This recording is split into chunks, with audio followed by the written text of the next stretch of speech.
Hello, ஒரு நிமிடம். இன்றைய தியானம். ஏழைக்கு இறங்குகிறவன் கர்த்தருக்கு கடன் கொடுக்கிறான். அவன் கொடுத்ததை அவர் திரும்ப கொடுப்பார். நீதிமொழிகள் 19:17. பக்தன் மார்ட்டின் லூத்தரை பற்றி சொல்லப்படும் அருமையான ஒரு சம்பவம் உண்டு.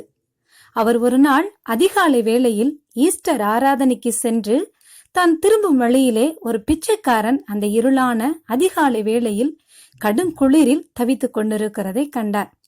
லூத்தர் உடனே தான் அணிந்திருந்த மேல்கோட்டை 2ஆக கிழித்தார். ஒன்றை அந்த எளியவன் மேல் போர்த்தினார், மற்ற பகுதியை தனக்கு மூடும்படியாக வைத்துக் கொண்டார்.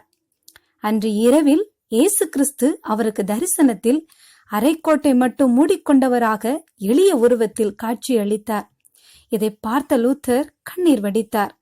அந்த ஏழைக்கு என் முழு கோட்டையும் கொடுக்காமல் போனேனே என்று கதறினார்.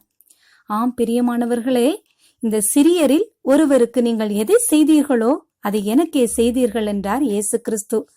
நன்மை செய்ய உனக்கு திராணி இருக்கும்போது அதை செய்யத்தக்கவர்களுக்கு செய்யாமல் இராதே. ஒருவன் நன்மை செய்ய அறிந்தவனாயிருந்தும் அதை செய்யத்தக்கவர்களுக்கு செய்யாமற் போனால் அது அவனுக்கு பாவமாயிருக்கும்.